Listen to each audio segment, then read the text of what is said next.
Council to order. Please rise for the Pledge of Allegiance. Pledge allegiance. To the flag of the United States of America and to the republic for which it stands, one nation, under God, indivisible, with liberty and justice for all.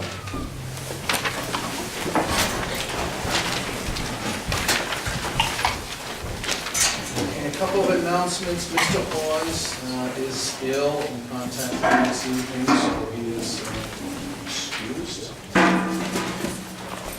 And I am in possession of verification from the Secretary of State's website that this meeting was posted appropriately on their website on January 20th at 6:42 p.m.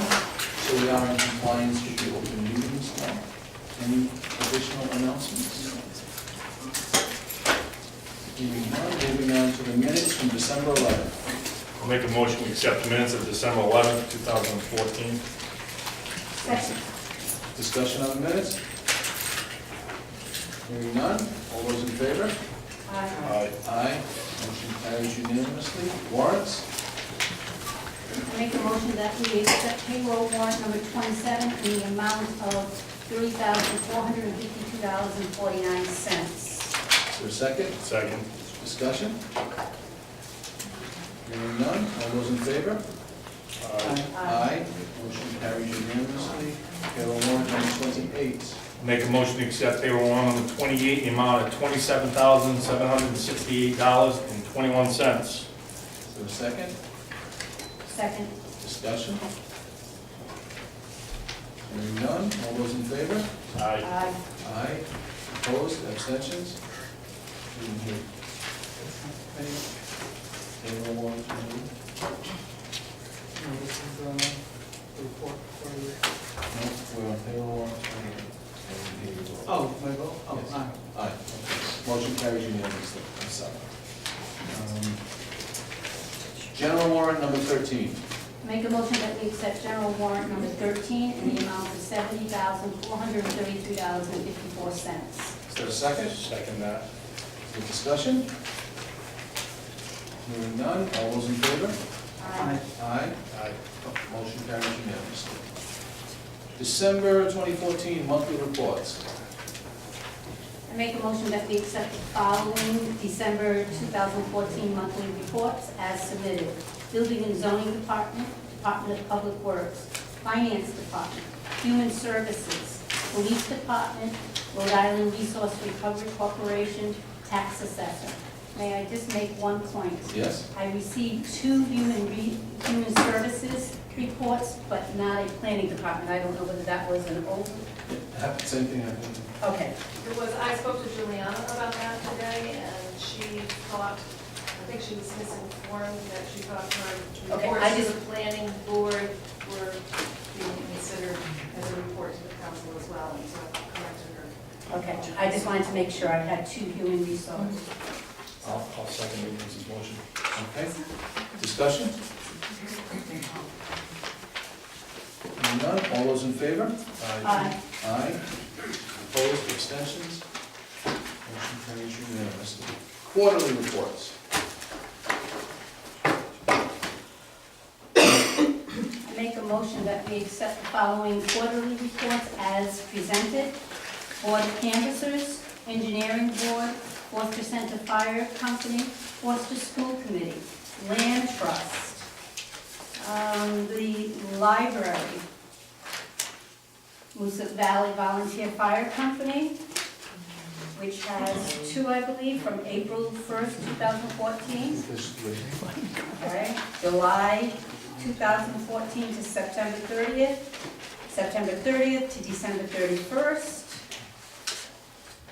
Forest Recreation Committee, South Forster Volunteer Fire Company, Tax Board of Review, and the Zoning Board of Review. Is there a second? Second that. Any discussion? I'm going to recuse myself from this one. Okay. Any further discussion? Hearing none, all those in favor? Aye. Aye. Opposed, abstentions, recusals. Steve is recusing, motion carries Passes 3-0 with one recusal. Okay, new business, 2015-2016 Regional School District Budget Meeting. Actually, this is actually going to be a joint meeting, so the school committee, which has a quorum here, has to call itself to order. I'm going to recognize the chair, Mr. Savasio, to go ahead and do that before we We're going to call the, whatever today is, Regional School Committee meeting to order with a joint meeting with the town council. This is state law, so we have to do this every year. And saying that, could I have a roll call, please? Mr. Savasio? Here. Ms. Joyce? Here. Ms. Carroll? Ms. Edmus? Here. Ms. Keeling? Here. Ms. Pezza? Here. Ms. Reichert? Mr. Steer? Yeah. Ms. Swanson? Okay, I'll hand it over to the superintendent.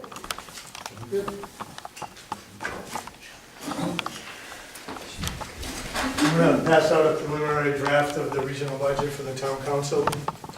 And before we begin, I know we've come here every year for the last few years, but the personnel in attendance today has changed slightly. As many of you know, Sarah Mangiarelli, our former business manager, has left the district, and we've been fortunate enough to hire Kathy Hings from Pennsylvania, who will be joining us. She joined us back in August, had a little overlap with Sarah to have a smooth hands-off of a transition, and she's been instrumental in helping develop this budget this year as well. For the presentation, what we were going to do is, I'll be turning it over to Kathy in a moment. She was going to walk you through some of the outlays of some of the numbers as to what we expect to be some of the revenue sources and their change up and down, what we expect to be some of the expenditures, and we'll be detailing some of what are some of the drivers on our budget this year that are causing an increase. And I'll also be spending some time after she's done with the numbers. Obviously, there'll be some questions and answers from you all as well, but I'll spend some time articulating some of the priorities that we've continued to build into this budget around our technology, around our academies for students, and I'll expand on those a little bit as well, and through the question and answer period, but also just through a small overview of what we're trying to accomplish educationally. So at this point, you have a copy of the, I should have made it all around each of you, so I'm going to turn it over to Kathy, and I'm going to walk you through some of an overview of the financials. I just want to point out, we did start about a couple months ago meeting with the budget committee, and we started out like a 5.83 increase, but we've worked really hard to try to get this down below 4% or lower. The first page is a comprehensive summary. It breaks out by fund exactly where the budget is, and it compares it to the budget 2 years prior. The second page is where I'm going to be highlighting most of the things I'm saying because it's easier to follow. I'm just going to point that out. It's on the side, the budget, the last 3 columns. It gives the percentages up and down and the net change budget year to budget year. Okay? So I'm going to start with the revenue. In the state aid, we're projecting a net decrease in housing aid of 1.59%, and that amounts to about $131,000. In federal, we have another decrease, and that's in the Title I and the Title II money, and that's about $12,000, which is about 3.84% decrease.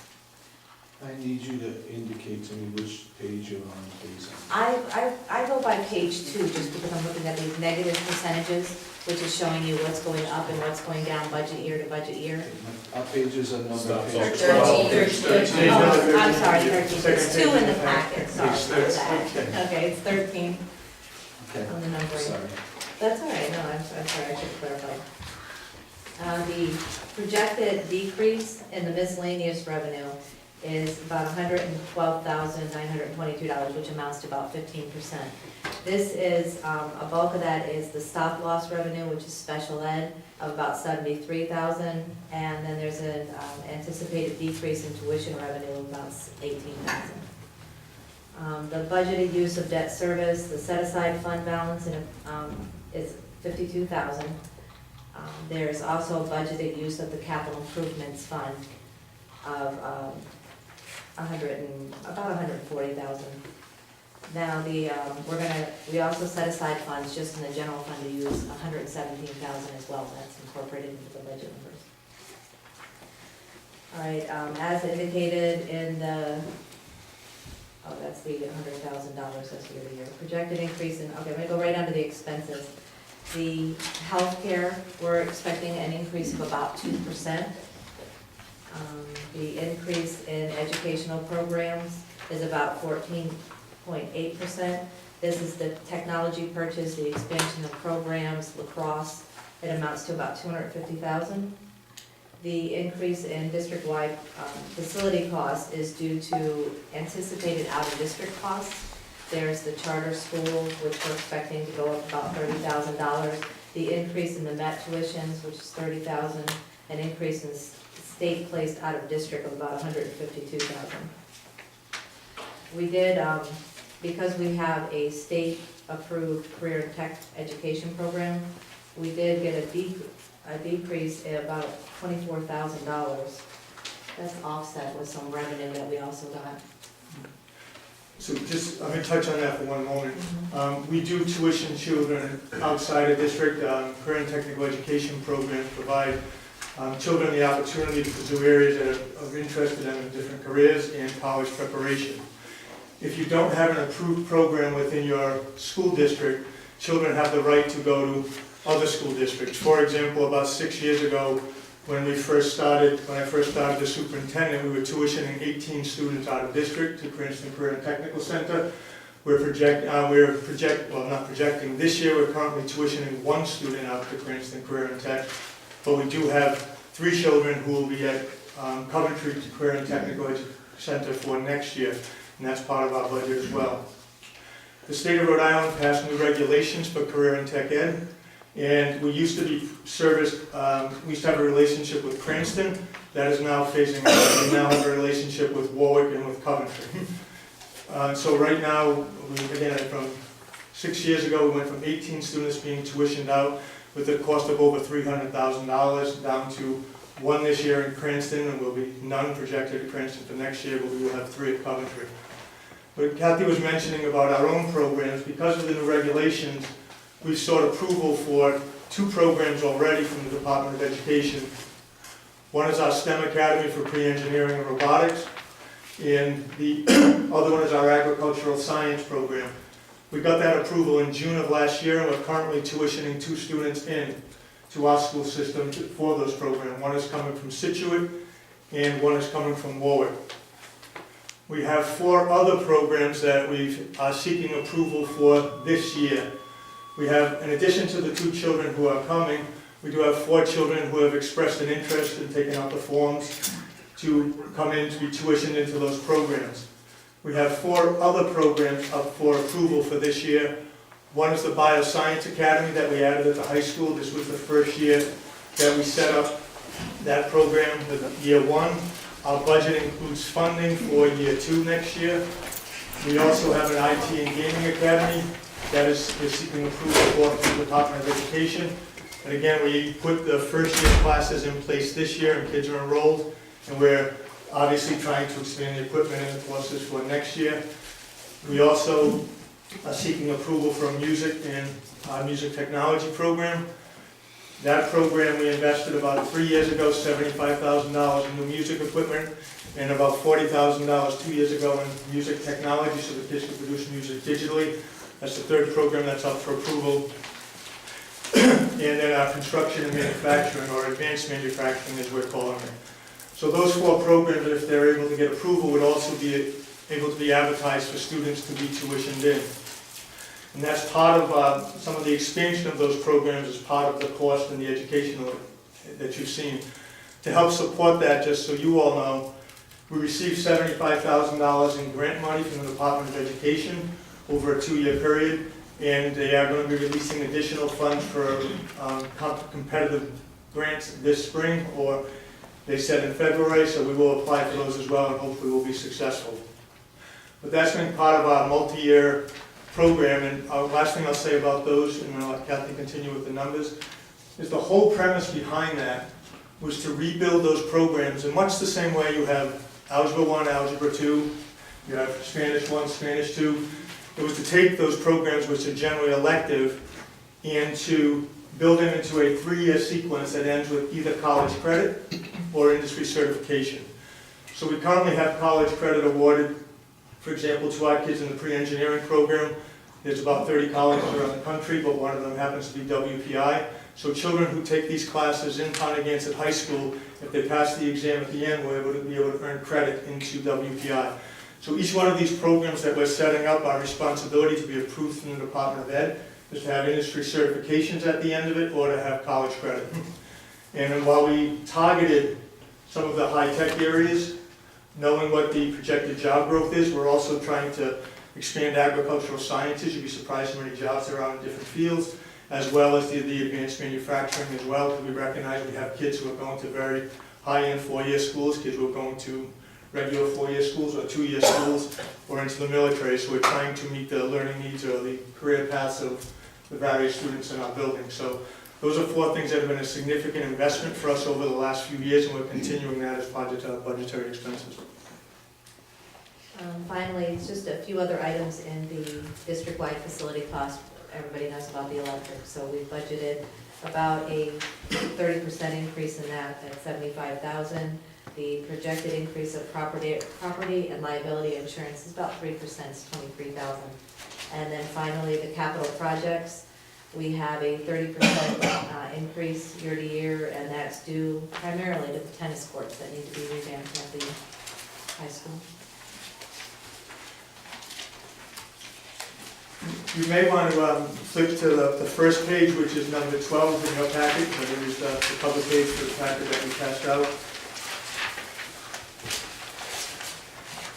I think it's worth illustrating that if you, and when we went out to bid for the track that we just constructed, effective about 18 months ago, at the same time we went out to bid for the tennis courts.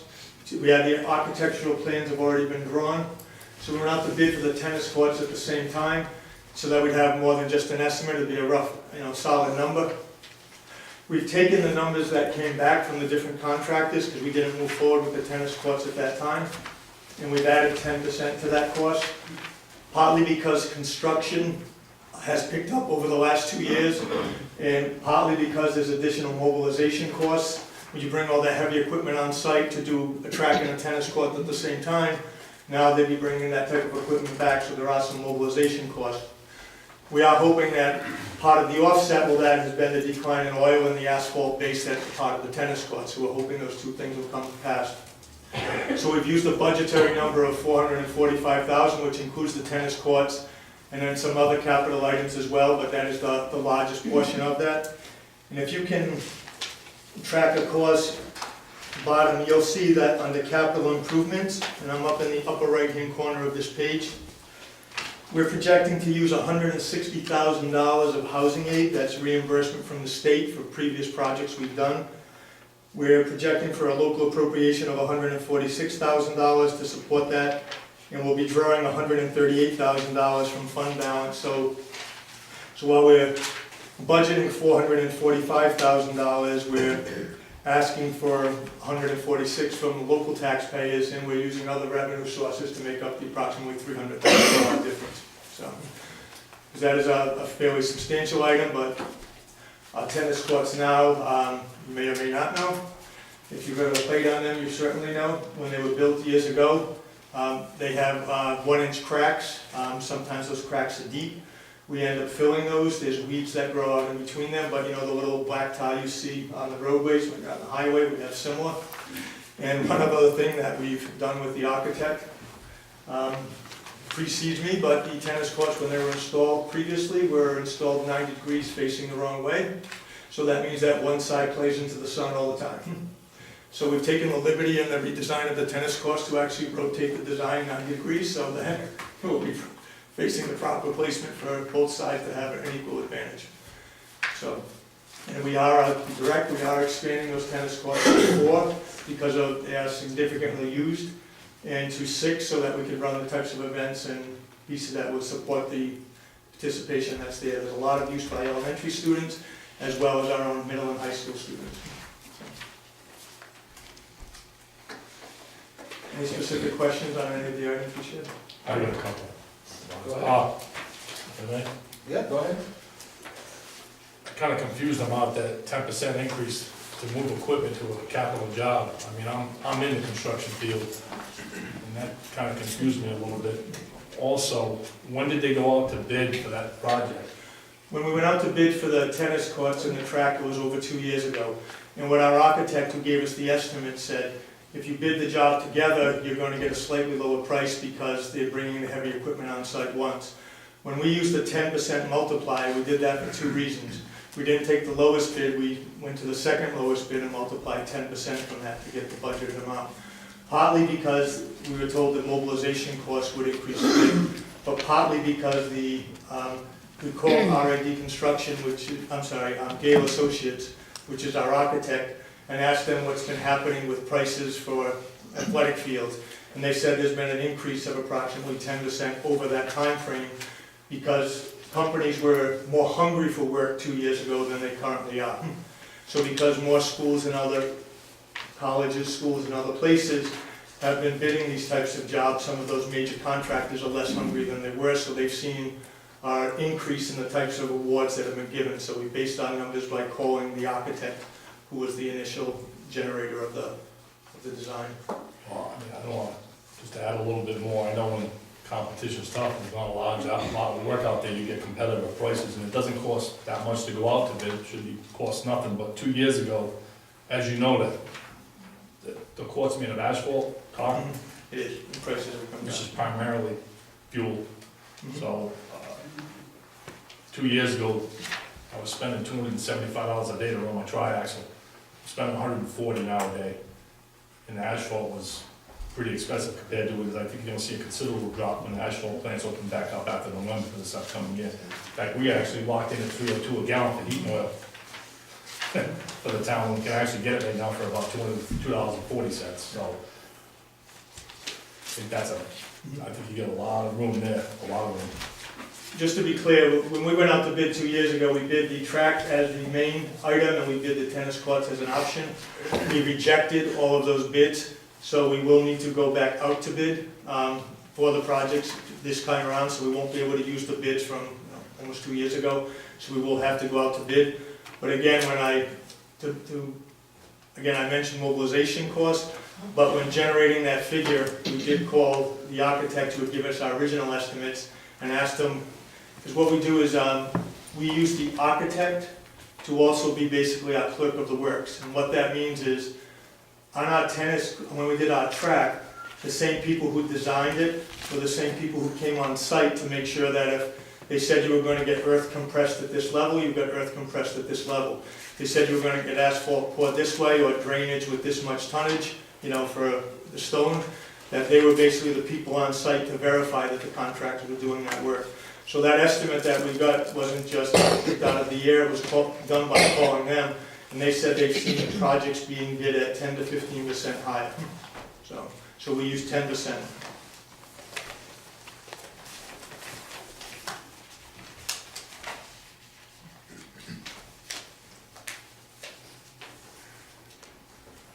Any other questions? The overall percent increase is reflected on the last page. Yes, on the first page you see an overall, basically the overall increase in spending is projected to be 172, I'm sorry, 1.72, sorry, I used to work in the thousands. It's 1.72% is the overall increase in spending, but because a part of our revenue has been declining from state aid and other sources, the overall increase we're seeking in local appropriation is 3.82. So while spending is going up 1.72 in the proposed budget, the amount we're requesting for an increase for local appropriations would be 3.82. And has there been a shift in student population? I'm just interested in how that is going to be distributed between the two towns. So we originally printed these and put them in the school committee packet, and this is the copy we used for the school committee, as well as what was shared on Tuesday. We were still going back through and verifying. We had the allocation is 3 years. With when you do the proration adjustment between the two towns, There's 3 years of figures that finish that. We had finished the numbers on the second, we were still, the first 2 years, we were working on the third. I have those now. They're handwritten. We finished verifying today, so I can provide you with those. But just so that everyone's clear, with your preliminary budget, that numbers were based from October 1st of 2012. That's when an initial budget was made for last year. That's part of what happens to be the proration adjustment. That number from October 1st of 2012 was based on 1,192 students. Then we also have a projection where the second number that comes into play is we take an actual enrollment as of June 30th of 2014. So it's the 2013-14 October number, and then the June of 2014. That number used 149 students. That's again appropriated per town. And for the current number that we're using, the proration that's going to show up, it will be a total of 1127. We looked at both the students we have in our district, as well as the students who we are responsible for financially, who go out of district. For example, if there's 3 children going to a charter school from Foster, we would count them in Foster's bucket. If there were 3 kids going from a charter school in Gloucester, we would count them in the Gloucester bucket, because we still have to pay them through our budgetary process.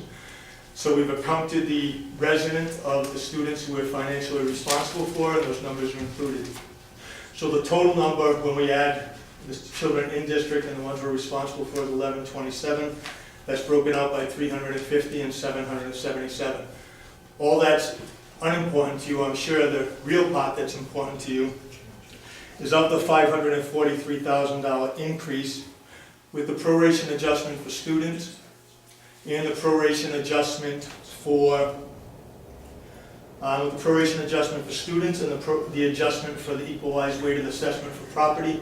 Foster's share will be $203,656, and Gloucester's share will be $339,571. Yep. That's the bottom line, everyone. Foster's share in that proration, when you do student population and the value of the properties, which is what our budget is based on, Foster's share will be $203,656. Gloucester's share will be $339,571. What's the shift, please? Is there, we have last year's report? There is a shift from last year. I'll read off the numbers for you. The student shift, the straight student shift, was a 70 to Foster, so Foster was the town that happens to catch the student shift this year. The straight 70? I'm going to give you the exact number. The straight student shift to Foster is 72,337,000. That means an increase of 72,337,000, which means Gloucester is getting a corresponding decrease of that same amount. But there's a decrease in Foster's share of the property value. The decrease in Foster's share of the property value is $31,078. That means there's a corresponding increase of $31,078 for Gloucester. And the net of those two numbers, so the total shift between the two towns, the net of those two numbers means when you add those two together, Foster will see an increase of $41,259, and Gloucester would see the same decrease. So the overall proration adjustment, when you do all the numbers, is a $41,259 increase. So that means approximately, and I'm rounding, approximately $161,000 of cost is coming from our budget, and then another $41,000 in cost, and I'm rounding, is coming from the proration. 162 and 41, sorry.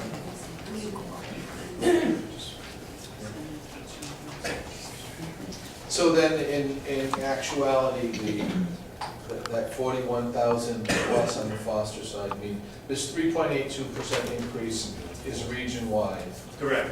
but accounting for that population shift, the percent increase to just the town of Foster is going to exceed 4%. For our portion of the budget, correct. For the town of Foster's portion of the budget will exceed a 4% increase. And just to be just to be clear on that, that does not mean that the town of Foster's budget is going up by 4%. The regional school department is only a portion of the town of Foster's budget. I understand.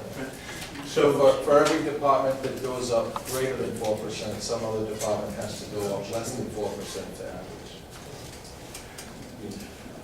that would be true. So the town of Foster, so that's exactly right. So our budget is less than 2%, or our budget is less than 50% of the town of Foster's budget, the regional school department's budget. So that means that the maximum increase of our budget when calculated against your revenue would be under 2% as well. But you are right, between the town and the school, you would probably have to average, a little under 4%.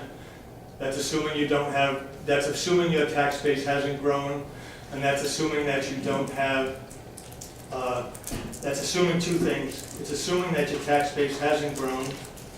It's also assuming that you don't have fund balance to use. I believe the town of Foster in the past, because the student swing has worked in your favor, I believe the town of Foster has banked some money because of the student swing. So when you take, you can calculate the numbers with your treasurer, but it may very well be that the amount of money you had previously banked for the student swing in your favor may account for that slight increase over 4%, which would allow which would give you the option, it's still your choice, of increasing taxes of 4% of the town and 4% of the schools. Again, that's your choice as a council. But I'm saying with the student, with the money you banked, we can crunch the numbers.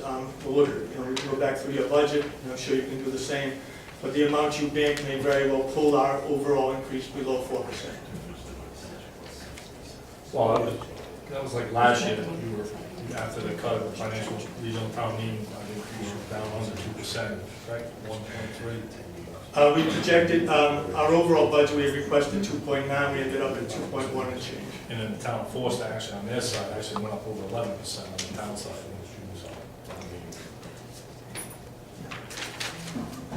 The town of Foster has made out very favorably in the proration shifts over the last 5 or 6 years. I'm just trying to clarify this, so I know we have about 200 and something thousand.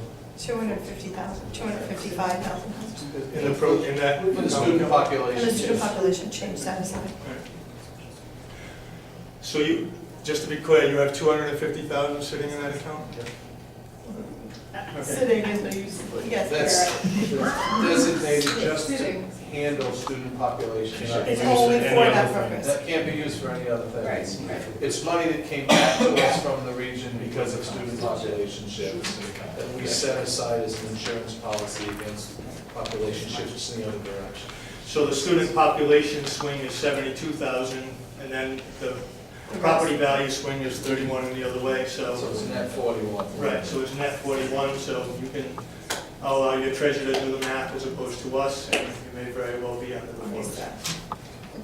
the reason why we did that was much like when you guys did the bond, you borrowed an extra $1 million to take care of the highs and lows to make it kind of a level thing. So we kind of took that off of what you guys did and did the same thing with the population switch. Are there other questions? Kelly, do you have any questions? No, actually, he clarified the numbers for me and broke out the portion for student population change, which is what I wanted. Anything else from the council? Thank you. The last thing I'd like to say is our budget does also include a continuation of the work we've done with providing one-to-one laptops or Chromebooks for our children. We have built into so obviously our children, well, maybe not obviously everyone, this year we purchased a computer for every child in grades 7 to 9. We will be, those computers will go up to 8th and 10th, and we've purchased enough money in our budget to replace the 7th and 9th, so that at least 4 grades will have computers. But we did budget enough. This past year, we used Chromebooks as the vehicle for students to be able to do their work online and offline.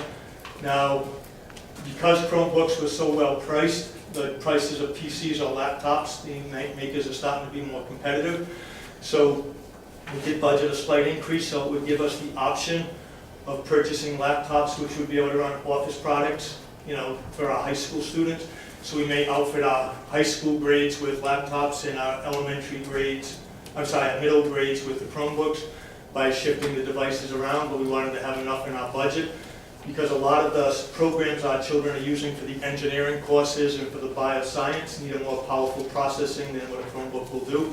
So we wanted to build into our budget to be able to purchase the type of technology that those children will be able to use to do their work both at school and at home. So we did increase the per unit cost to compensate for the ability to do that. And if we do end up staying with Chromebooks, over the next couple of months, we're testing out devices. If we do able to stay with Chromebooks, we'll be able to purchase additional units to be put in cots to be used around the school. So at a minimum, we'll be outfitting 4 grades for next year to continue the phasing process that we started last year. Is there anything else? Mr. Sabathia? Yeah, but I didn't say this at the last thing, right? In a previous life, 19 years on the college level, our school now is starting to be competitive with the suburban schools outside New York City, Western Connecticut, outside Chicago. Your kids are going to be able to compete on a national level. You should be really proud of the school that you have now. John, you were on the school committee 10 years ago. Walter's been on the school committee forever and seen the change. So your kids have the opportunities, and with the programs that are moving forward, we're going to be tuitioning kids in. You're going to end up with one of the best schools that might be run, right? And well deserved for your kids. Last year you had a kid go to MIT. I think it was our first one. So. And Brown. I'm sorry? And Brown. And Brown. So you're starting to move ahead. I mean, in outside New Jersey, if you don't push 6 or 10 kids into the Ivy League, they don't feel like they had a good year, and that's what we're working for. Thank you. Is there anything else from anyone? Thank you all for Okay, your time this evening. thank you. Mr. Sabathia, you need to adjourn your meeting for. Oh, okay, may I have a motion to adjourn? Make a motion to adjourn? Second. All those in favor? Aye. Thanks, Doctor. Very good. Next item on the town council agenda is budget meeting schedule for fiscal year 2016. We have a proposed meeting schedule prepared by the treasurer, actually more than one, isn't there?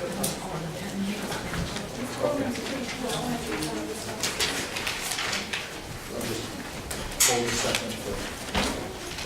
Thank you, everyone. Bye-bye.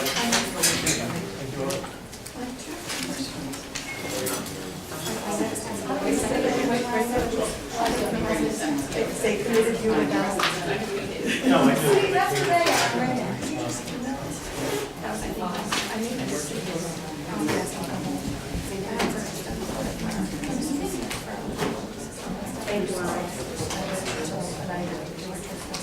Thank you. Thank you guys for saying So currently,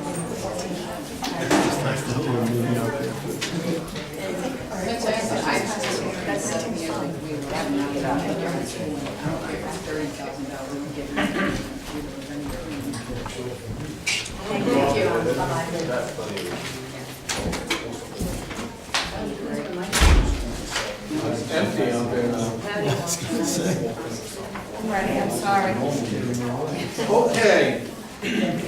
Budget meeting schedule. Kelly, do you want to address this? Is there multiple options here? This was a schedule I prepared. I try to prepare it every year because there's so many legal aspects to the approval of the budget, when we have to advertise, when it has to be completed throughout this process. So I try to back into it so we don't violate the charter or state law in any way. So that's what the schedule is. It's more of an informative schedule, but there is one point on it where traditionally we have a meeting. It's our initial meeting where we have all the departments come and answer questions on the budget and project and give their pitch, or whatever you would like to call it. And there are traditionally 2 days that we do that. It's either been done on a Saturday, the first Saturday of March, or in this case, I chose the 28th because it's the last Saturday of February, just the way it fell, or the first Thursday of the month. We've done both Saturday or Thursday. It's really a matter of preference. But I would like to pick the date now because our department heads and private agencies, they plan. So I could prepare the schedule, and the schedule looks something like the attached. There's 2 options, one for the Saturday and one for the Thursday. The Saturday would probably start around 8 o'clock and end around noon, or 11:30, depending on how quickly we progressed. And the Thursday, we would try to start at 6:30 and usually end around 9:30. Okay, are there any preferences? Thursday or Saturday, either of these days is inconvenient for somebody, impossible? That Thursday is off council, so it's the option.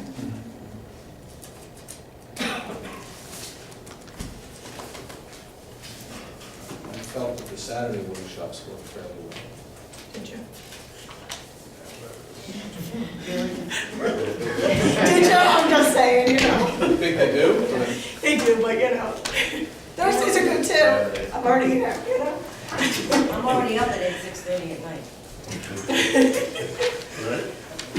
Honestly, we need to prepare. what's the date of the Super Bowl? It's February 1st. I have Not very. February 28th, right? It starts No, around no. 6 change, It's on a Sunday. and nobody will talk to me that day. I will. Super Bowl Saturday.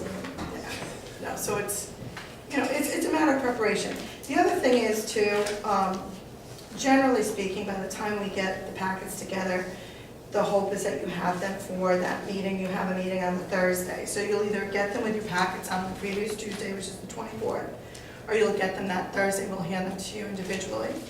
So if you wait till the Thursday, you'll all have had time to review them, and I believe that that meeting would be the most productive.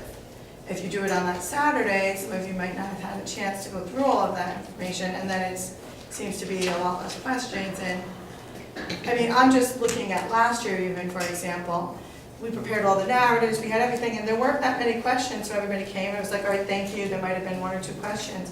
This way, if you had more of a time where you actually plan to review it in that interim period, that maybe that first meeting could be more productive and, you know, get it so that we could move over things that really weren't disputable items, so to speak, so we could, yeah. So then you sound like you're recommending the Thursday. Only if that's what you're gonna do. If you think that that time would be of use, I would prefer to have these meetings be as productive as possible. Because we've all been there, we've been there very late at night, most of you have, and I think if we could make the meetings as productive as possible, if you could review that in that 1 week time span, yes, I think that would be beneficial. Would you like the motion? Excuse me, John. Yes, sir. There are probably more citizens available on a Saturday than on a Thursday night, and most people have to go to work on Friday morning, so I hear what Kelly's saying, but I think we should, citizens should be able to attend those meetings. I'm open to the council's pleasure, but I don't think I necessarily care.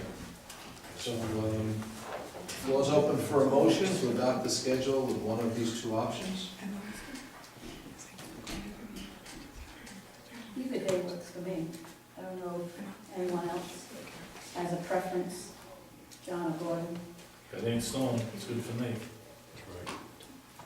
I don't feel too strongly one way or the other.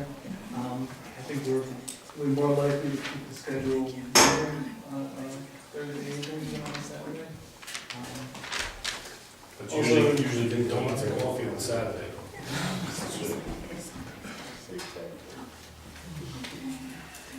I'll make a motion. Okay. I make a motion that we schedule the budget committee work session at the Benjamin Eddy Building for Thursday, March 5th, beginning at 6:30 p.m. Is there a second? Second. Discussion? That's March, yeah, March. It's at Thursday, March 5th. So we'll be adopting the entire schedule as proposed by Kelly with this Thursday, March 5th. Like that, correct? Yes. Well, Try to. Well, what? the schedule is for you to look at to pick the date. As far as this times, it was more of an example. I have to confirm the times with the administrators and all of the people to verify that those times are good for them. So don't commit to the time. I'm referring to this schedule. Okay. This schedule of dates for all the other. And I stated this beginning at 6:30. I Yes. didn't say anything else. Okay. Okay, did I get it? I second it. Okay, it's been seconded, discussion? I selected the Thursday just so that we have more time to review. I agree with Ron that Saturday would get more people, but I would prefer to have more time to digest. Any further discussion? Just, Mrs. Ryder? yeah, I just want to say, I understand the Thursday, I mean, why you would like Thursday.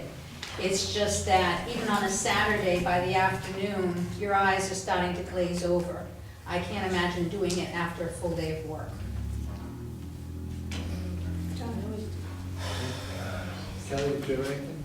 We've done it the last couple of years. Honestly, I truly don't have a preference, but we have done it both ways. Okay, well, we have a motion on the table. All those in favor? Aye. Aye. Aye, motion carries unanimously. Schedule's adopted, budget workshop will be Thursday, March 5th, 6:30 PM here. Okay. Next item is resignation letter from building and zoning official we have in front of us.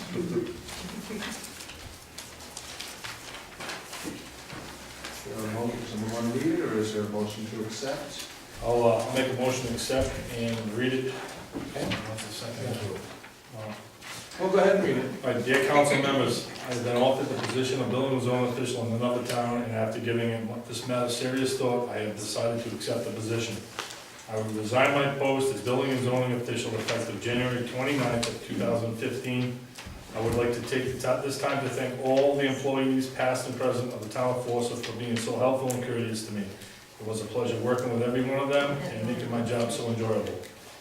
If the town council would like me to assist the new building official, I would be happy to offer my services any way that I can sincerely please score with. Okay, so you need a motion to accept the resignation. Is there a second? Second with regrets. Second with regrets. Regrets also. Is there discussion? Hearing none, all those in favor? Aye. Aye, motion carries unanimously. You've worked well for the town, Peter. Best Sorry of to luck. see you go. Best of luck. Good luck, Peter. Okay, that leads us to the next item, which is advertising for a building and zoning official.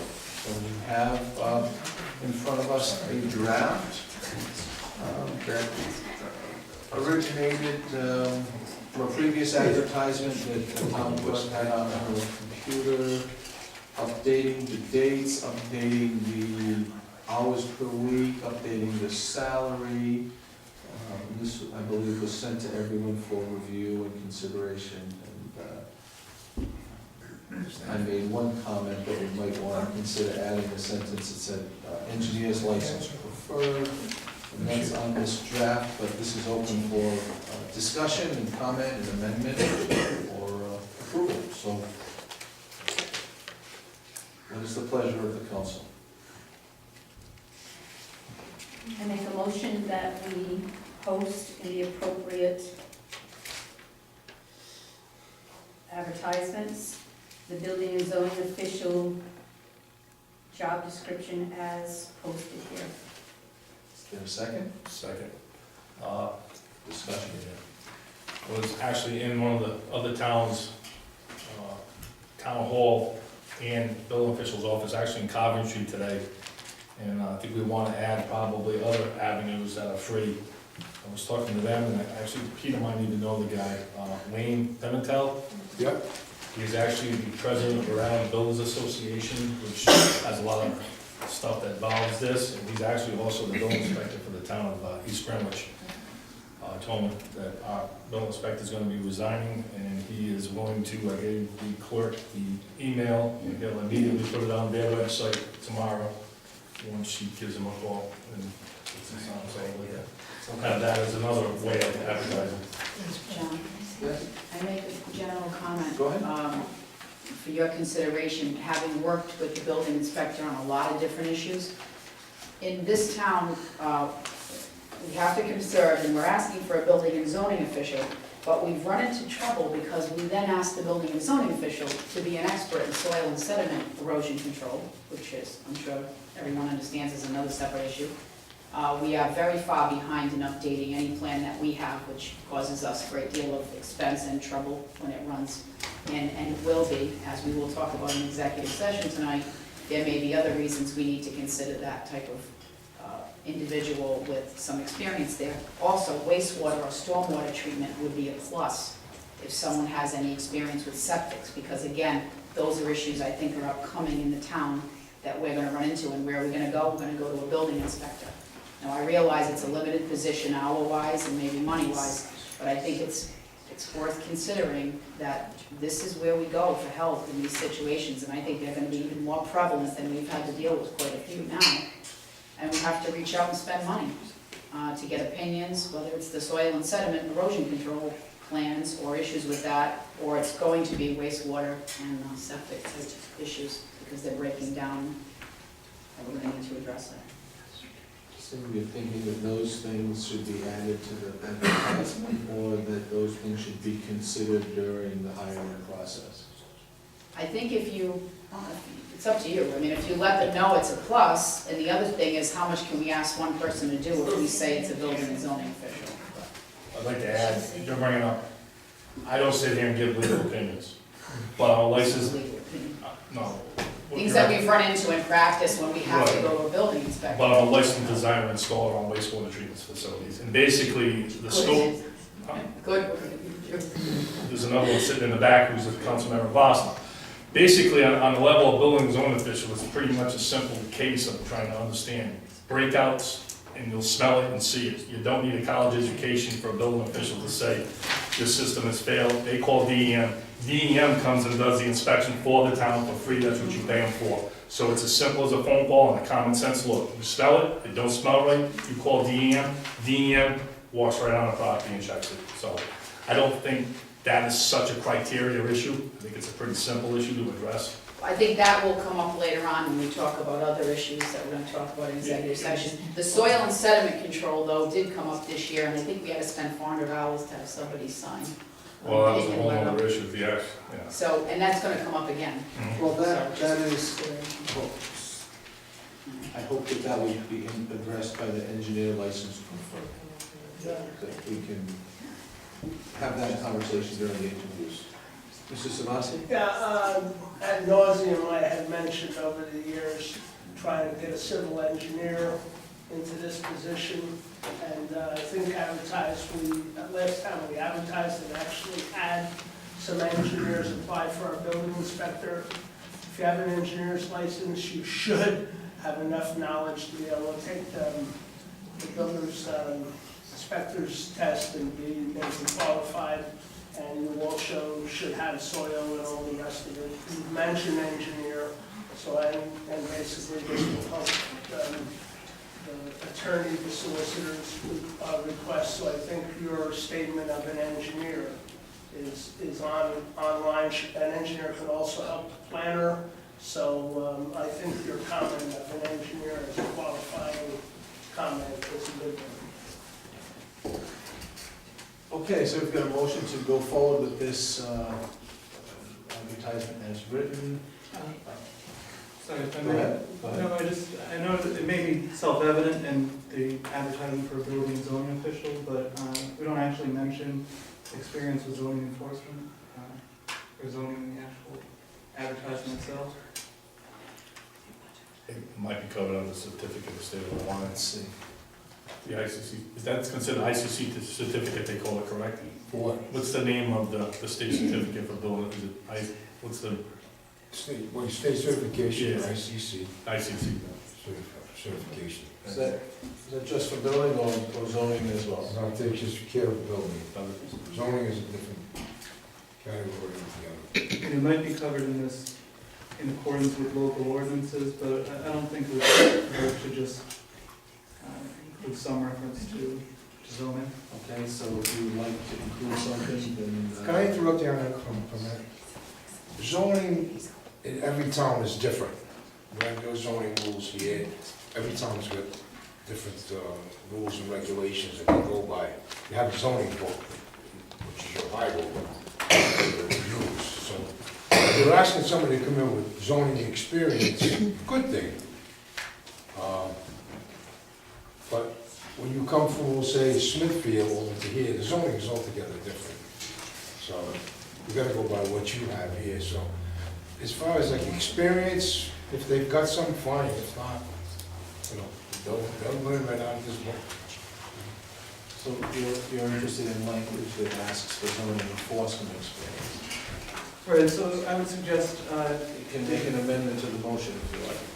so I'd like to make a motion to amend the motion to accept the advertisement with the insertion at the end of the third sentence, such that it reads, must have experience in all phases of building construction, including site inspections, as well as zoning enforcement.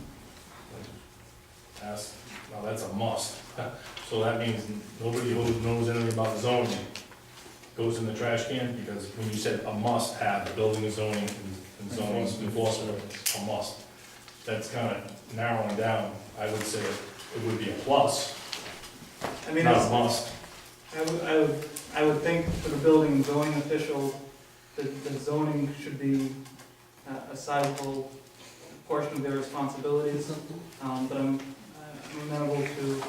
Well, I'm saying it's a 20-hour job at $28,000. You want an engineer, you got zoning All right, so expertise. we're having discussion And before ICC before we've had a second. So that is your motion to add back those 5 words, as well as zoning enforcement. Is there a second to that? Second. Is there discussion on that? I just think it narrows it down too much. I'll have to vote against it. The wording for, was already in the advertisement through my motion saying must have experience. So adding as well as zoning enforcement, that amendment, perhaps we want to look at the must have versus the adding of as well as zoning enforcement. Accepting that and perhaps retweaking the must-have portion of it. Or alternatively, for the sentence that says professional engineer's license preferred, we could say zoning enforcement experience. Preferred. Yeah. Or just Instead of zoning must-have. enforcement experience as well as professional engineer's license preferred. He's much more comfortable with that. You keep your options open. So what I'll. Okay, so let's back up a bit, get your first motion off the table. You withdraw your second? I withdraw. You withdraw your original motion? I do. Okay, now the floor is open for a new motion with different wording. All right, I would make a motion to accept the advertisement for building and zoning official with the insertion of the beginning of the sentence that begins professional engineer's license preferred, such that it reads zoning enforcement experience as well as professional engineer's license preferred. Okay, is there a second? Second. Second. Discussion? Mrs. Ryder? I think that we're enforcing the zoning laws is between, 75 and 80% of the job in Foster, that it is important to let them know what they're getting into. If they think they're just going to be signing building permits, that's not going to fly. Further discussion? I do. Go ahead. I'm looking at the time frame, February 9th. They have to have a lettering, then we have to interview. Can we go that long, considering Peter's letter of resignation is effective January 29th. Can we go that long without? Well, we don't have another council meeting again after this evening until February 12th. So that's why we chose the night, so they'd all be in time for our next meeting. If you want to have an earlier date and address it earlier, we would have to have an additional meeting. Well, my question still is, can we go that long without? Part of the, if I may, Go part of ahead. the decision on that particular date was working backwards, and historically, we've always advertised 2 weeks in a row in the Observer, as well as placing that advertisement on different websites. So that was part of the decision-making process for that date. So the first advertisement we can get in the paper will be Thursday the 29th. And into the Observer. It will be on the town website tomorrow, and the builder's website, as soon as she sends the email. And the state, it goes on the state job website as well, as soon as we can get it. So do you believe 1 week is inadequate for the candidates?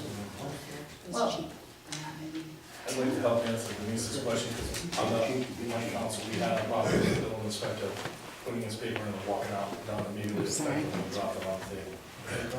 We did have a much extended period of time that we actually were able to use Mr. Bavanza from Situate, and basically what we wanted with A&M was very small to handle some of the important stuff, and the funds were there because we weren't paying a building inspector, so that's an option that we actually utilized last time that worked pretty well. Was it Coventry you mentioned? Coventry has got a new building inspector, Mr. Zalek left, he's a Stonebird now, but we used Mr. Bavanza in Situate last time when we were in this situation. And he is a licensed engineer also. And I recall utilizing him as well at a time when Mr. Fallon. Yeah. So we've used it before in the past. okay, so we could be looking at 3 weeks without a building inspector, which might lead to, but if we can utilize somebody else, then I'm comfortable with the February 9th. Well, she's leaving on the 20th, that's 1, 2, we're probably looking at 4 weeks. We're probably looking at reviewing resumes on the 12th, scheduling interviews, doing interviews during the week of the 16th, and making an appointment February 26th. That's probably the way it would pan out. Are you comfortable with that? As long as we can utilize another building inspector, I would hate to see people being held up because of our lack of. Is everyone here comfortable with that? Okay, and, did we vote on that amendment? John? Yes, I'm sorry. I'm trying to understand the reasoning behind advertising in the Observer. You're bringing your range this small. Well, And I understand there's economics and everything else, but if you're looking for the best man for the job, you're gonna have to find him in Situate, Gloucester, or Forster, or Smithfield. we know that That's why we're doing on the State of Rhode Island Builders Association is basically, you know, if you're a car dealer and you always grab them cars that have the cars in it every single week, if you're a builder in Rhode Island, you're involved in the Rhode Island Builders Association. That's kind of like what they are on all the time, and Peter probably can attest to that too. I mean, that's probably where you're gonna get most of your attention and your applications coming in from. The legal end is the Observer, it's just to cover that, but we are using other big assets like this also. My train of thought was, you go with a statewide publication. That way, Also, do you have the Round League of Cities and Towns, because they blast to everyone, yes, we and can, they send it to anybody that's. and the State Department of Labor and Training website, we put on all those. So it does reach a fairly wide breadth of potential applicants, but it doesn't cost us $2,000 like the journal would ask us for. How with the Bobbing Buyer, is that Connecticut too? Is there a local Well, Connecticut There's a paper local that too. might be cheap enough? Get somebody, Yeah, but I don't know if the Connecticut guy would have a Rhode Island license. a lot of lawyers live in Connecticut. So it's a whole different world. But it's not going to be just in the Observer, it's going to be If another. you want place. This is right? What is the cost for having Mr. Provenzel or someone in it? Is that an additional cost, or do you do a barter system? No, he does get paid, but in the interim, we're not paying the building inspector's salary. So the building inspector's salary would cover any costs. It doesn't have to come from anyone else. We're not that one. And the total cost depends on how much you're asking to do. The scope of the work is. Okay, I don't believe we voted on the amendment, so all those in favor of the amendment? Clarify the amendment, just so we had quite a bit of discussion. Just read the amendment back. I can do that to you. To add this phrase, zoning enforcement experience, as well as to the sentence, professional engineer's license preferred. Okay, that's the amendment. All those in favor of the amendment? Aye. Aye. Carries unanimously. Unanimously. All those in favor, well, is there any further discussion on the main motion? Just a quick question, you're putting preferred engineer's license, Yes, not a mandatory? correct. So technically, somebody, when it comes down and you've got a bunch of applications on there, because you're putting preferred, that's what you got, you prefer he has one, Yes, but necessarily doesn't have to have one. that's correct. And then we're back to square one, if depending what applies, to having a building official without an engineer's license. It's because of the budget. may Because we not pay be peanuts, we're high gonna get enough to monkeys? attract an Is that engineer. what you're doing? Okay, I got you. That's Does that it. mean, We're operating within our financial constraints. If we can get it, excellent. If we can't, I would look to you to make a motion at the financial town meeting to double that line item. And then we'll be able to afford whoever we want. Was that being sarcastic? No, that's asking you for a request to please do so. Okay. Okay, so we are at the main motion. All those in favor? Aye. Aye. Aye, motion carries unanimously. Okay, the next item, advertising for charter review committee. We were talking about a charter review committee at the last council. We had a request from the DHS director about some language regarding her job, and we've had some issues with the capital fund. Both of those things are charter issues that need to be addressed. Denise had asked that this be put on, so Jane has provided us again with a previous advertisement for advertising for individuals who are interested in being on a charter committee. What is the pleasure of the council?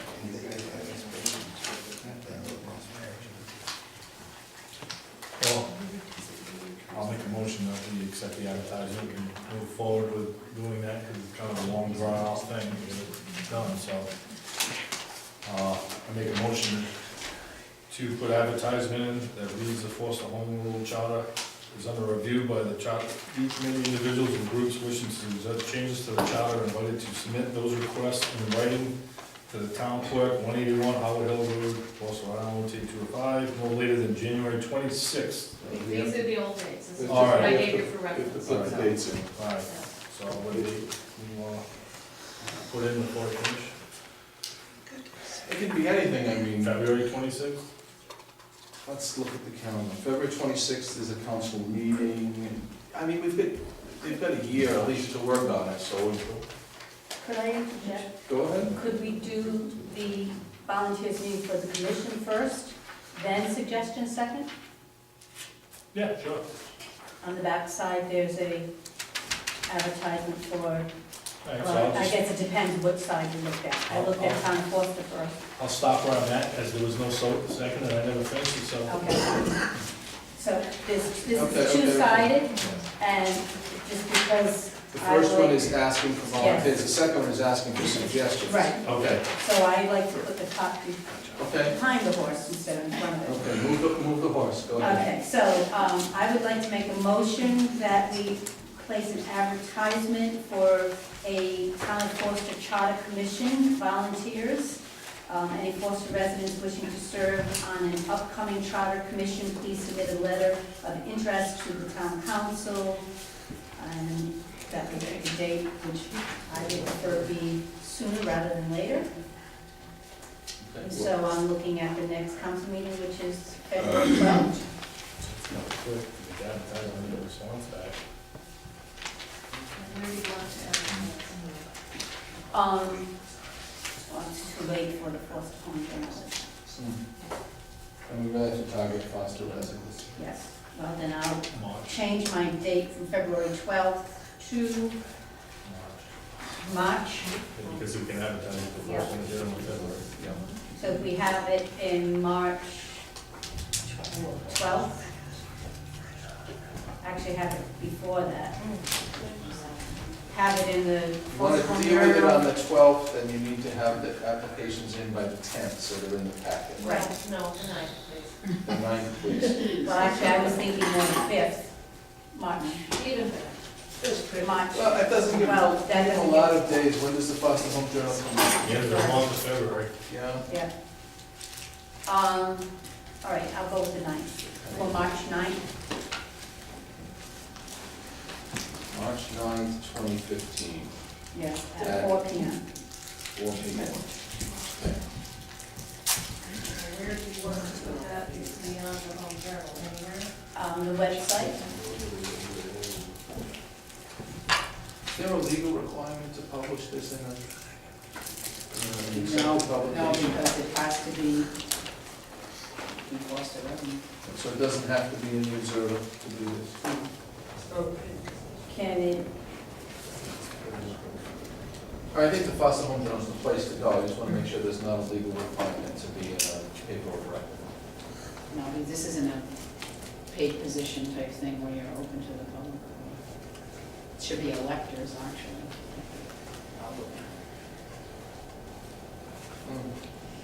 I don't recall in the charter that it says, specifies. Overall, I'm assuming Foster resident or elector of the town should be a We registered can voter. clarify that and actually appoint according to the charter. I don't think this wouldn't preclude. I think that issue's come up if they've had to be registered voters or anything. Did you start to say something, please? I was just trying to brainstorm places where we could put besides the Foster Home Journal. We The have website. posted in the past of Shady Acres, posted. Yeah, I'm thinking posting Shady Acres, the state, what is it, the restaurant there on Route 6. State line. State line, Lucky's. Shades. Lucky's.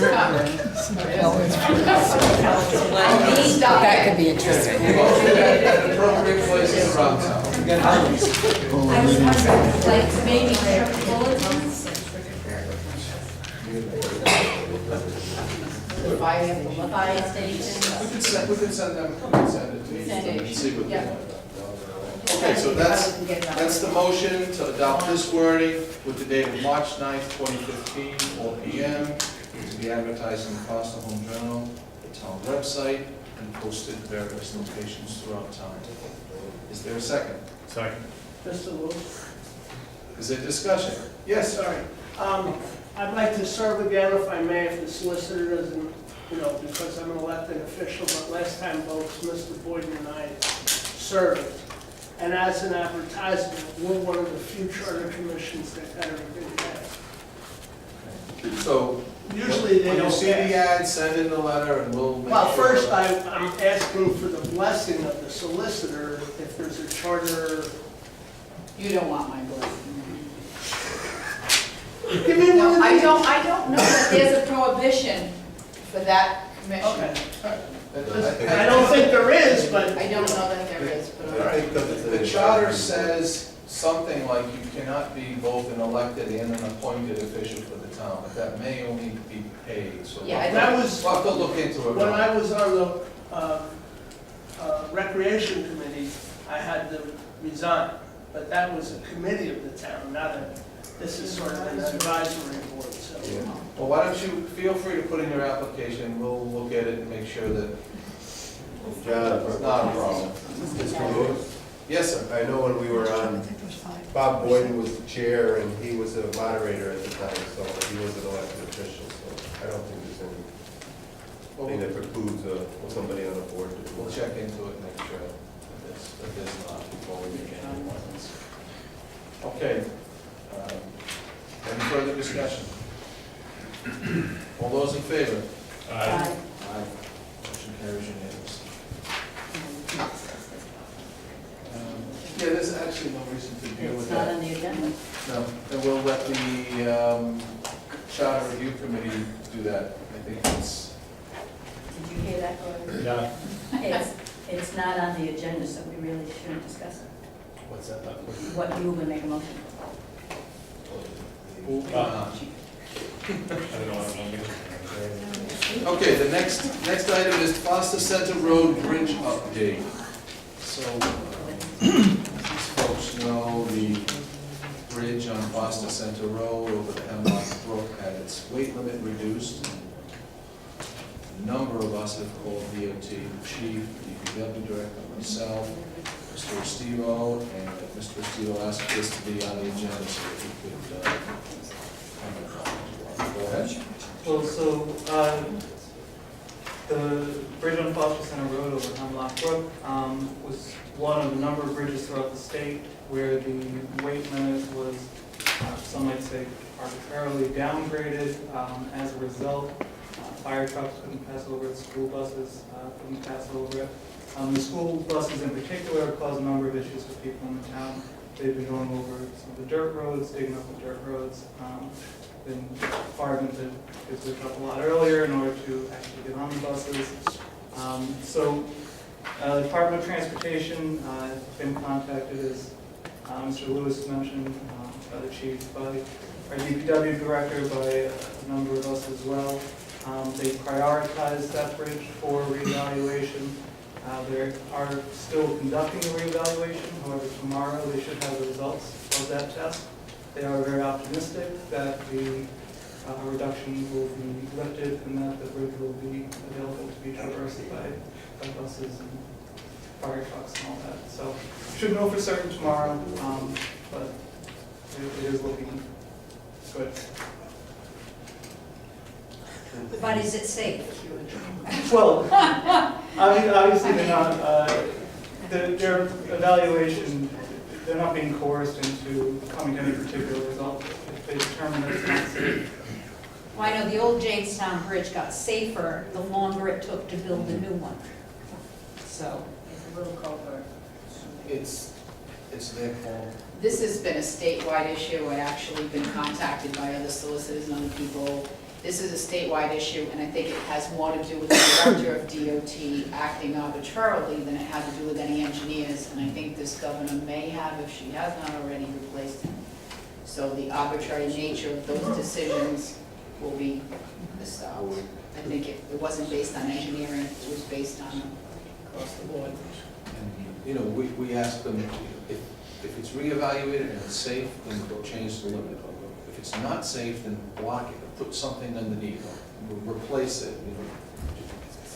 Put it in the budget so you can replace it next year, you know, make some movement, don't just let it sit. So this is the first time we've actually heard back that they want to address it. And the chief has his hand up. And Mr. Steele is correct. I spoke with Mr. Sosha from the engineering department yesterday. He said it was going to be tomorrow or early next week, he told me. They did the same thing about 20 years ago. Yeah. They lowered the limits and then evaluated it and raised it and didn't make any corrections to the bridge. So, whatever their process is. From what we were told at the engineering board meeting was, there was some young engineer that went down and looked at it, because if you ever been on a bridge when the trucks come on, you can feel them bounce, you actually feel the bridge move. Well, apparently, the asphalt has sunk a little bit on the approach. So when the large vehicles come on, they start hammering, much like when you shut your water off real quick on your pipes, you'll hear it hammering. And on that judgment is why the engineer dropped it a little bit, just like they did 2 years ago, and then just put it back up, so. You must have gone to every city in town. A huge call to get rid of. Correct me if I'm wrong, Mr. Zeal, that's what we were informed of, so I'm not making this up. It was, Asphalt, come and fill that hole and resolve. well, it's gonna be the approach to the asphalt and they're gonna probably just change it. If they put that in writing, maybe we can get some money to repair things with it. So we've been following up on it and hope to have some good news. Anything else? Thank you. Next item, old business, the comprehensive plan update proposal for Mason and Associates. This was sent to me and I put it on the agenda, however, when I attended the planning board meeting last night, I met with the planner. She said that she has to have a conversation with Mason and Associates before we take action on this, to make sure that we're all on the same page. So she requested that we just table this evening. So I'll motion to table this until such time as the planner can give us a recommendation. Second. Discussion? Hearing none, all those in favor? Aye. Aye, opposed? Motion is unanimous. Concerned citizens, public comment, Mr. Estivo has submitted some rules, and I'm going to let him address this issue. And so Denise and I worked together to come up with some rules for proposed renaming concerned citizens to a public comment period. I'm very confident that these will work. However, Mr. Hawes has asked that we table this to the next meeting so that he can speak on it. He feels very passionately about this issue and would like the opportunity to have his input on it. I didn't think that was a reasonable thing to request. So I'd make a motion to table this to the next meeting. Second? Second. Discussion? Yeah, I'd like to add, if me or Denise or somebody else isn't at the next meeting, it's time that you would relay the same courtesy that all 5 members be present at any time this gets voted on, because this seems to be the issue the last 2 times that we're supposed to be on. We seem to be 1 council member down each time, so. It's a reasonable request. And I'd like to add, I do appreciate your patience and trust me, nobody more than me would like to see this actually finalized, but again, I do think that it was a reasonable request. And what I'd like to add too, by reviewing the meetings we adopted tonight, it's actually concerned citizen has been passed to be put on the agenda. The only thing that's holding it up is actual rules. So this is just going to delay what I see as something that has already passed. Is there any, I'm sure we're all agreeing on that, the way even the minutes reflect that we adopted tonight, right? That simply concerned citizens has been approved, and it's just the rules that need to be adopted to move forward on. Okay, so the motion's on the table to table this. All those in favor? Aye. Aye. Motion carries, I'm sorry. No, I was just going to say, I didn't know how you could approve something without the rules. We have. No, I didn't think so. Okay, future agenda items, there are a few listed here from past meetings or from correspondence we received from individuals. Are there any other future agenda items?